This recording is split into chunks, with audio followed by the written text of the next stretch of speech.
So I read on the internet this week a story about a man who became fascinated with dogs.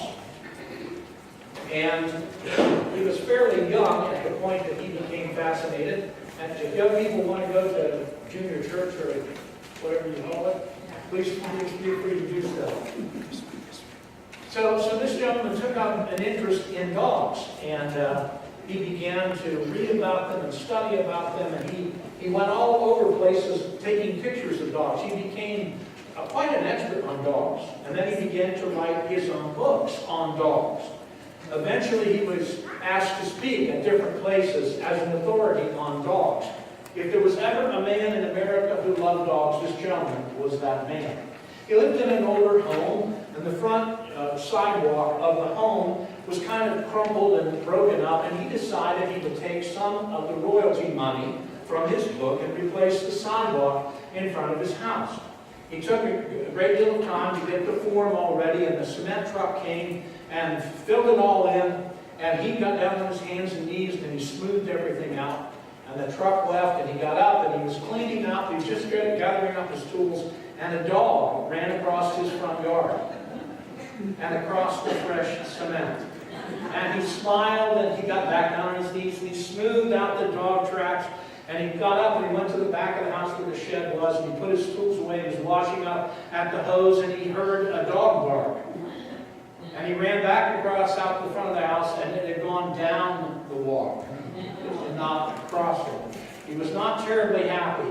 Got back down on his knees, smoothed all the tracks out, cleaned everything up, put stakes up, put ropes up, went to the back of the house, was closing the shed door, and he heard a dog bark again. He ran out to the front of the house, and there was the dog wallowing in the wet cement.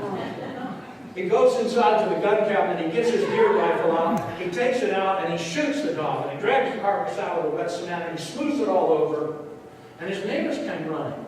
And they said, "Why don't you do that? I thought you loved dogs." And he said, "Yes, I do. I love dogs in the abstract, but not in the concrete." I think when it comes to following Jesus Christ and the matter of salvation, we love the idea in the abstract. But when it comes time to put it in the concrete, it's a whole different matter. I started several weeks ago beginning to teach you the fundamentals of what does it mean to be a believer in Jesus Christ. What does that look like? What does one have to know? What does one have to believe? I talked about the question that every human being has to answer. Why do I exist? Why am I here? Is there a reason for my life? That's the beginning of the spiritual journey for everybody. And everybody eventually deals with that question, even if it's on their deathbed. Then we talked about values. Values determine what you do with your life. How do I spend these precious coins that are the coins of my life? And what is right and what is wrong? And is there absolute truth? And then we began to talk about Jesus Christ. And I began to tell you about what exactly is it that you have to know. And I told you there are 7 basic facts that you have to accept and believe. And those facts are that Jesus was God come to earth. He lived a sinless life. He was born of a virgin, lived a sinless life. He voluntarily died on the cross. He was dead when he came down off the cross. And there's historical evidence to show that he was. He was buried in the ground. He rose from the grave. And he's coming back. And he's going to ask you one question. What did you decide about me? And then I said, if you believe those 4 things, it will lead you to do an action. And those 7 things, it will lead you to do 4 actions. And remember, in the beginning, I talked to you about intellectual assent versus belief. Intellectual assent. My head says I agree, but it changes nothing in my life. Today, I told you we were going to talk about how can I know for sure. And Jesus said there are 4 marks. There are 4 character traits. There are 4 distinct aspects of a believer's personality that are so different from the world. It's so dramatically different from the world that people are going, what is going on with that dude? And those 4 characteristics are unconditional love. And as I taught in my candidating sermon, unconditional love. I will do what is best for you regardless of what it costs me. That's the basis of Christianity. And then there's grace, and there's forgiveness, and there's generosity. I was going to try to cover them all in one sermon, and decided that was way too much of a load. And so we're going to talk about grace this morning. The basis for our lesson this morning is John 1, 14 through 18. It should be on the screen, or you can read it in your Bible, and many of you have apps on your smartphone. Hear now the word of the Lord. And the Word became flesh and dwelt among us. And we saw His glory as of the only begotten from the Father, full of grace and truth. John testified about him and cried out, saying, This was He of whom I said, He who comes after me has a higher rank than I, for He existed before me. For of His fullness we have all received, and grace upon grace. For the law was given through Moses. Grace and truth were realized through Jesus Christ. No one has seen God at any time. The only begotten God, who is in the bosom of the Father, He has explained Him. Word of God for the people of God. Amen. The Greek word that is used in this passage is charis. Charis. And its literal translation is evidencing graciousness. Evidencing graciousness. Now, when we encounter the word grace in our Bibles, we need to be careful because there are 7 distinct understandings or definitions of the word grace. So every time you see the English word grace, you've got to be careful that you understand what it means. In our language, the word grace has many different meanings. For instance, pretty soon we're going to have a holiday dedicated to overeating. And before we sit down to overeat, someone is going to be asked to say, grace. And when we do that action, what exactly are we doing? We're praying. And what are we praying for? We're saying thank you. In that act, grace means we are saying a prayer. How about if one of our younger ladies who has been doing dance lessons were to get up and walk across the room and we say, oh, she moves with such grace, what would we be saying?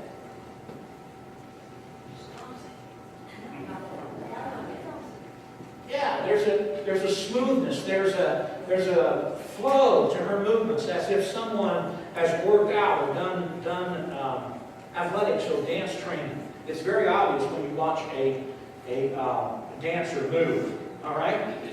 What if we said, well, at least Trump had the grace to apologize? What? Now, don't take anything out of that. It just happened to be an easy example. When we say that sentence, how are we using the word grace? What do we mean when we use the grace in that context? I'm sorry? Consideration? Yeah, he realized that he offended someone, and he thought it was politically expedient to say. All right, how about this? How about 2 older ladies are sitting looking at some young teenage girls, we'll say the Smith girls, and they say, you know, it's just a shame that girls don't learn the social graces anymore. What would we be talking about? Anybody know what I'm talking about? Manners, etiquette, the right way, and thank heavens the Smith girls don't need to be taught the social graces. They are already well behaved.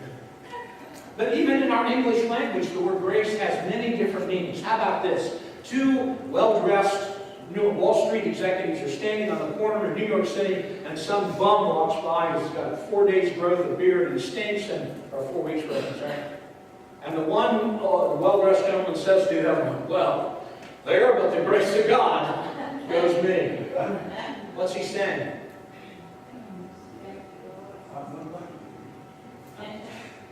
He's using the word in the context that this passage of Scripture uses it, and which is the basis for our theology. There, but the grace of God goes me. He's saying we're sinners. We don't deserve to be where we are. We don't We didn't do anything to be born. We didn't do anything to be living in the 21st century. We didn't do anything to be in America. We didn't do anything to have the IQ, the genetic makeup. It is by the grace of God that you are who you are and what you are. We're going to talk about grace this morning. I want to read the same passage of Scripture using a modern translation, probably one you've never heard of, but just listen to the same passage of Scripture as it is translated in this translation. The Logos, which is the reason behind everything, went from being a theoretical concept to being a living, breathing human being who put up his tent among our tents. That is to say, he came to earth to live among us. And because he did so, we were able to look closely and observe for ourselves his glory. That is to say, he was able to live his life, a life that was characterized by love, kindness, forgiveness, and generosity. A life worthy of being called God's Son. Jesus' life and demeanor overwhelmingly revealed unmerited kindness and absolute truth. He was the one that John the Baptist spoke of, and so forth. I won't finish it because that's the part I wanted to get to. Jesus' life was filled with unmerited favor, and that is our understanding of the word grace. Now, the goal of the morning is to figure out, do you actually believe in Jesus Christ, or do you just say what you do? All right? And we're going to find out. We're going to find out by finding out whether or not your life evidences love, kindness, forgiveness, and generosity. And I've said this before, and I'll say it again, but if I ask 50 of your best friends to stand and testify at your funeral, would I hear the word kindness? Because the life of a believer is characterized by kindness. Did you look at the title of the sermon this morning? The title of the sermon this morning is Grace In, Grace Out. This is the bumper sticker version of the sermon. I've learned in 20 years of doing this, I need to provide a very, very, very short version of the sermon. For those who have an attention span of that, and none of you are like that, of course. Grace in, grace out. What does that mean? What does that mean? If I have experienced the grace of Jesus Christ, I cannot help but share it. I cannot help but have it come out of me. If grace comes in, grace goes out. But if no grace comes out, has grace come in?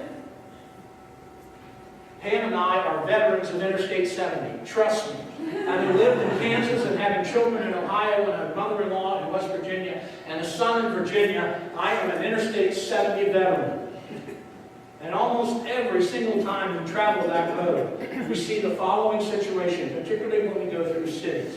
It's very busy, very heavy traffic, lots of trucks, and here comes somebody up the up ramp who is absolutely convinced they have the right of way that God granted them to be on the highway at any time everybody needs to park, listen. And a gracious driver in the flow of traffic will slow down a little bit and acknowledge what's going to happen and let them in, right? All right? That's what we all do, right? That's not what the majority of people on Interstate 70 do. Now, when it's us coming up that ramp and someone graciously lets us in, we think, well, yes, of course, I deserve that. I'm entitled to that. But when the person comes up the ramp and it's our turn to do that, what do we do? I'm getting in front of me. I gotta roll. I'm going to be in Ohio at 10 o'clock. Are we showing kindness? Are we showing unmerited favor? Are we extending grace? Oh, Pastor, that doesn't mean anything. That's just some guy coming up the ramp. It's a characteristic of your heart. If grace has come in, grace will go out. But if no grace goes out, has grace come in? I have a story to share with you. It is from New York City. There are 2 airports in New York. As last I checked, they were named for 2 famous people. What are the 2 famous people that the airports are named for in New York? Anybody? LaGuardia and JFK. JFK stands for John Fitzgerald Kennedy, who was President of the United States. And LaGuardia was Fiorella LaGuardia. He was the mayor of New York City. He was 5'4". He wore a red carnation in the lapel, always wore a suit and tie. And he was a very likable, very colorful guy. He rode on the back of fire engines. He went with police to raid speakeasies. He was everywhere. He organized baseball games for kids. When the New York papers went on strike, he got on the radio and read the funnies to the kids. He was also, as mayor, he could assume the role of any judge in any court in any part of New York City. And one night, he wandered into the poorest, miserablest, meanest section of New York and became the judge of night court. And on this bitterly cold night in January of 1934, he dismissed the judge and he took the bench, and the first person to come before him was a little old lady with rags, tattered clothing. She had stolen a loaf of bread from a bakery because her husband was dead, her son was out of work, her daughter-in-law could not make enough to feed anybody, and she and her grandchildren were starving. And so she stole a loaf of bread. And the baker stood in front of the night court and stood in front of the guardia, and he said, "She stole, and you know you have to uphold the law." And the guardia looked down at the lady, and he said, "Ma'am, you stole. I have to uphold the law. I fine you $10. And then he pulled out a $10 bill out of his wallet, and he handed it to her. He said, "Bailiff, collect the fine." And he said, "Bailiff, take off her hat. I fine everybody in this courtroom 50 cents. And they gathered up $46.50. And they gave it to the lady. She experienced justice. She experienced mercy. And she experienced grace. Justice, because she was fined for the deed that she did. Mercy, because someone else paid the debt for her. And grace, because she got money she never expected, she didn't deserve. There is an insert in your bulletin that is something I would like you to hang on to. These are 3 deep theological concepts, and they're very easy to understand if you remember this fact. Mercy is in a negative environment. Somebody did something wrong, and by golly, they need to pay for that. And when you don't make them pay for that, that's mercy. Justice is when you make them pay for that. And grace is when you extend kindness to them. Grace is extended in a neutral environment. Forgiveness in a negative environment. I forgot what I said. Let me read that again. Justice, getting what we deserve. Mercy, not getting what we deserve. Grace, getting what we do not deserve. All right? Mercy, grace, and justice. And today we're talking about grace. Do you understand, as I tried to explain at the very beginning, do you understand? You're a sinner. I don't care what your family name is. I don't care what your money level is. I don't care who your dad was. I don't care what kind of titles you have. I don't care what kind of diplomas you have. I don't care what you've done in your life. You are a sinner. And as a sinner who has used his or her free will to disobey God, what do you deserve? You deserve justice. And in God's mind, what is justice? What has God set up as justice for sinners? Hell. I said that word that you're never supposed to say in modern churches. And how can I know if I'm going there or somewhere else? Grace in, grace out. No grace out, no grace in. It is a law, it's an axiom, it's something you can stand on, you can go to the bank on. If love is coming out, if grace is coming out, if generosity is coming out, if forgiveness is coming out, you're saved. Because, you know why? Because as a human being, I'm carnal and I'm selfish, and it's all about me. By the way, it is all about me, okay? This pastor is all about me, just so you know. Because I can't extend grace to you as a human being. I want to smack you off the side of the head. I want to squeeze you off that exit ramp. By golly. But because Jesus Christ loves me, I can't help but love you. Because Christ has forgiven me, I can't help but forgive you. Don't you dare, one of you say to me, by golly, you don't know what so-and-so did to me. That's not forgivable. Yes, it is. Grace in, grace out. Forgiveness in, forgiveness out. Love in, love out. Generosity in, generosity out. And if it doesn't happen, if you can't do it, you're operating with a carnal heart. It's proof positive that you've given intellectual assent to the facts of Christianity, but it's never gripped your heart. When it takes and grips your heart, it has to come back out. Grace in, grace out. There's a magnificent ceremony that the Habsburgs used to do. I won't tell you who the Habsburgs are. Look it up on Google. But the last one of the great line of the Habsburgs died in 1916. He was the Emperor of Austria. And when one of the royalty died, everybody would dress up and all their regalia, and there was a family crypt. That's a big hole in the ground where they stick dead bodies. And it had a big iron door that you could not see through. And so when it came time for the royalty to go into the crypt, his body to go in the crypt, the whole procession would go to this big iron door, and the officer in charge would pound on the door, and he would cry, "Open!" And the Archbishop of Canterbury, who was already positioned behind the door, would say, "Who goes there?" And then the leader of the guard would list off all of the titles and all of the designations, and he had 37 titles. He was the King of Austria, defender of the faith, the royal prince of this and that, and go on and on and on. And the cardinal would say, "We know him not, who goes there?" And then they would give an abbreviated form of who he was. And the cardinal would say, "We know him not, who goes there?" And then they would give a very abbreviated form, and the cardinal would say, "We know him not, who goes there." And finally, the leader of the guard would say, "Here comes Prince Franz, a sinner, saved by grace." And the Canterbury Archbishop of Canterbury would open the door and say, "Enter, you who deserve to be entered into the arms of God.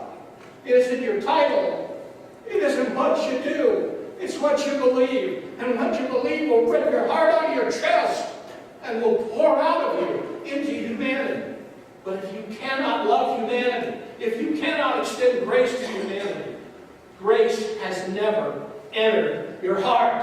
It's not me judging you. It is the actions of your life judging you. It is the Word of God judging you. It says, if you have accepted grace in, grace will come out. It is what it is. I want to close with another story.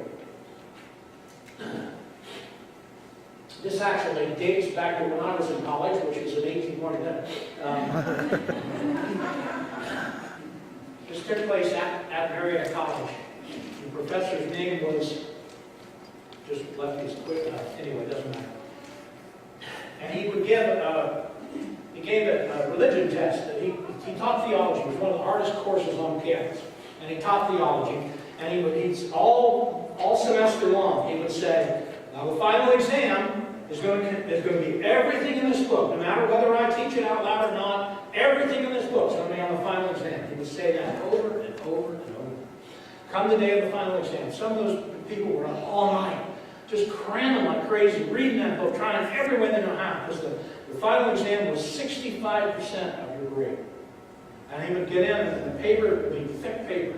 And he had all the tests were upside down, and they come in for their final exam. And he would say, nobody turn over the papers until I tell you to do so. Read the instructions carefully, sign your name, and turn it in when you're done. So remember, this is 65% of your grade. All right, turn over your papers. And all the answers were filled in. There was an A at the top of the page. And those who had studied so hard were angry because they had put in a lot of hard work. They had worked hard to earn the right to have that grade. And those who had done nothing were just overwhelmed with relief. And the professor stood up and he said, you have experienced grace because the creator of the test took the test for you. And now it's all up to you to accept His gift? Have you ever allowed the Creator to take the test for you? Or are you still working on pulling all-nighters trying to earn God's favor? The thing I want you to remember about this morning and today's message is that bumper sticker slogan, the title of the sermon, Grace In, Grace Out. No grace out. No grace in. It's the Word of God. It's not Pastor Dave. And every one of you is capable of looking at your life, do an honest assessment of your life and the people around you. Is grace coming out? Am I kind to people? Do I give people undeserved, unmerited favor? Do I forgive unconditionally? As you'll hear more about next week. Or is it all about me? Grace in, grace out. In the early 1990s, a woman named Julia Harriet Johnson served as Sunday school attendant at the First Presbyterian Church of Peoria, Illinois. She authored many books. She wrote more than 500 hymns, but she is best known for the one that we're about to sing. Marvelous grace of our loving Lord. Grace that exceeds our sin and our guilt. Beyond on Calvary's mounts outpoured. That's where the blood of the Lamb is shed. Grace in, grace out. Holy Father, I pray that your Spirit can do, I know it will do, what I cannot do. For those who are sitting here in this room, if they will ask you, if they will say to you, Holy Father, I don't believe in you, I don't even think you're here, speak to me, I dare you, I know that you will. For those who are here who believe that what they have done, or who they are, or what they own, will determine their eternal destiny, speak to them, Father, as they open their hearts to you. Those who have been faithful saints all these years, reassure their hearts that grace has come in, and because grace goes out, and when the final day comes, they will experience the ultimate grace of being received in your arms. May there not be a person leave this room who has not done an inventory to determine whether they are saved or lost, and have them judged by the characteristics your Son taught us. These things I ask in His name. Amen. Let's stand.